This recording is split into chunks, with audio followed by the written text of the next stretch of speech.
PSR 24 news Maharashtra मध्ये आपलं स्वागत आहे.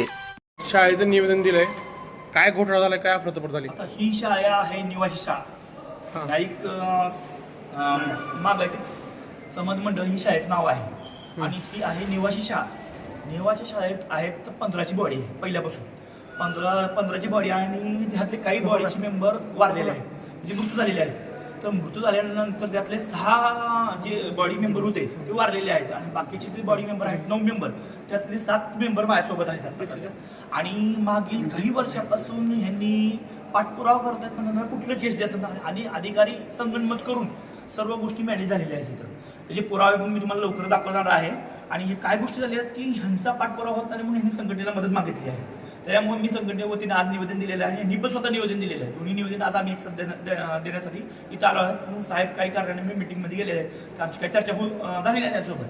पण आज पत्रकार बांधवला एवढंच गोष्ट सांगायचं आहे की शाळेत 240 विद्यार्थ्यांची मान्यता आहे. तिथे विद्यार्थी कुठल्या स्वरूपात राहत नाहीत आणि अनुदान एवढ्या मोठ्या संख्येने तिथे अनुदान येत आहे, त्याची कुठलीही न चौकशी करता काय करता वारंवार यांनी पत्रव्यवहार करतात, पण ह्यांना कुठल्याही स्वरूपाची दाद दिली नाही. कारण की ह्यांनी अंगठेबहादूर किंवा यांची बॉडीवर यांचं शिक्षण कमी असल्यामुळे ह्यांना दाद देणार नाही. ह्यांना कागदाला कागद असे जोडून दिले.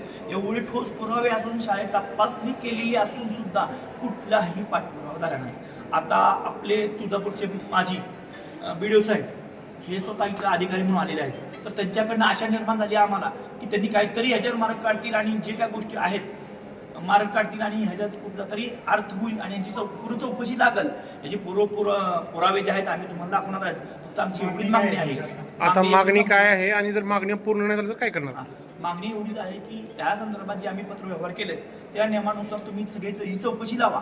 चौकशी निष्पन्न होते त्या अधिकाऱ्यावर तुम्ही फौजदारी स्वरूपाचा गुन्हा दाखल करा. फौजदारी स्वरूपाचा जर गुन्हा दाखल नाही केला तर संघटनेच्या वतीने ह्या ऑफिस समोर आम्ही तीव्र आंदोलन किंवा आत्मदानासारखे आंदोलन आम्ही करणार आहे. तुम्ही एवढे ठामपणे म्हणू शकता की भ्रष्टाचार झाला सदर प्रकरणात, त्या संदर्भात आपल्याकडे असे काही पुरावे संबंधित प्रशासनाला दाखल केलेले आहेत का? आपण सगळे पुरावे त्यांच्या लिखी स्वरूपात त्यांच्याकडनं पत्रव्यवहार आलेले आहेत, ती सुद्धा पुरावे आहेत. आणि लवकरात लवकर आमचं फक्त एवढं म्हणणं सर नवीन आलेत, त्यांनी तपास करू द्या. तपासात त्यांच्याकडनं काय येतं हे बघून आम्ही स्वतः पत्रकार परिषद घेऊन सगळे पुरावे, माझे पुरावे माझ्यासोबतच जातात सध्या, हे घेऊन मी आलोय. साहेबांना पण सगळे पुरावे, त्यांच्या ऑफिसला सगळे पुरावे आहेत. तरी अधिकारी किती पाठीशी घालू शकतात हे आम्हाला बघायचं.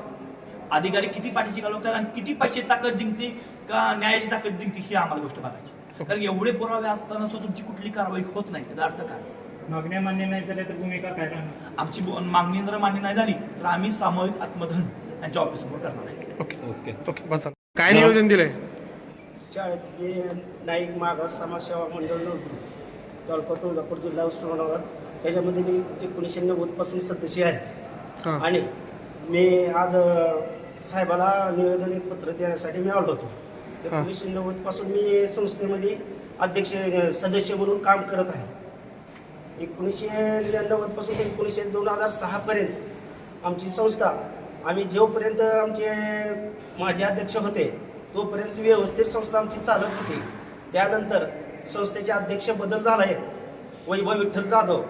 त्याने आम्हाला 2006 पासून अंमलात न घेता, आम्हाला न विचारता, न पासपूस करता, मंडळ न ह्याच्यामध्ये सहमतीमध्ये न घेता त्याने स्वतंत्रपणे 2006 पासून अधिक त्यांची दर 5 वर्षाला सभा अध्यक्षपदाची निवड होत असते.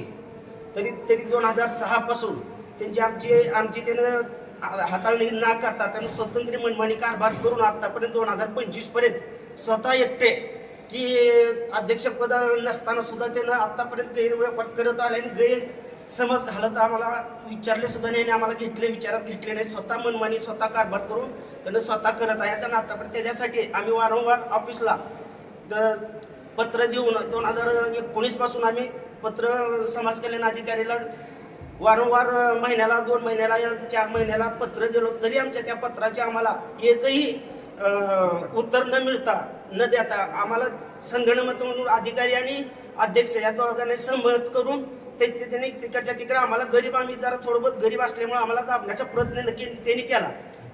आमच्या साहेबांनी बी आम्हाला ही केलं त्याने. आता निवेदन काय दिलंय, मागणी काय? आता आम्हाला ती मागून पुढून इथून तिथून चौकशी आमची व्हावी शाळेची.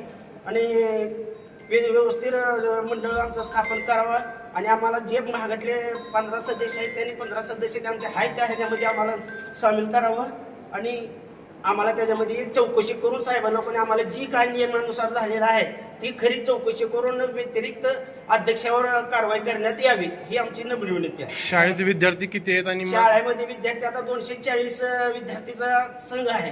त्याच्यामध्ये आता सध्या स्थितीला 50 ते 60 विद्यार्थी शाळेत आहेत आणि संध्याकाळी मुक्कामी 13 ते 14 विद्यार्थी फक्त राहतात. मी हा वारंवार साहेबाला सुद्धा सांगितलं की विद्यार्थी असे आहेत आणि असे करायला लागलेत म्हणलं. घोटाळा काय झाला नेमका? नेमका घोटाळामध्ये काय मुलामध्ये अपराध परत करायला लागले त्यांनी.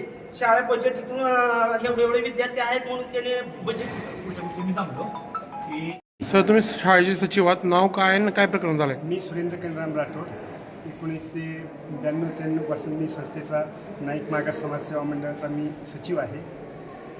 परंतु ज्यावेळेस श्रीमान विठ्ठलराव जाधव होते तोपर्यंत सगळं सुरळीत चालत होता आणि 2006 नंतर विठ्ठल जाधव एक्सपायर झाले. तर नंतर त्यांचे चिरंजीव श्री वैभव विठ्ठलराव जाधव हे अध्यक्ष झाले.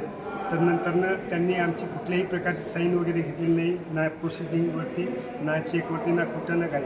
आम्हाला त्यांच्या व्यवहाराविषयी कधीही काही माहीत नाही. आम्ही वेळोवेळी समाज कल्याण अधिकाऱ्यांना पत्रव्यवहार करून त्यांच्या समक्ष भेटून त्यांना सांगितलं की बाई हे असं काय आहे, तर ते काही ॲक्शन कुठल्याही प्रकारचं काही ॲक्शन घेतलेलं नाही त्यांनी. ओके.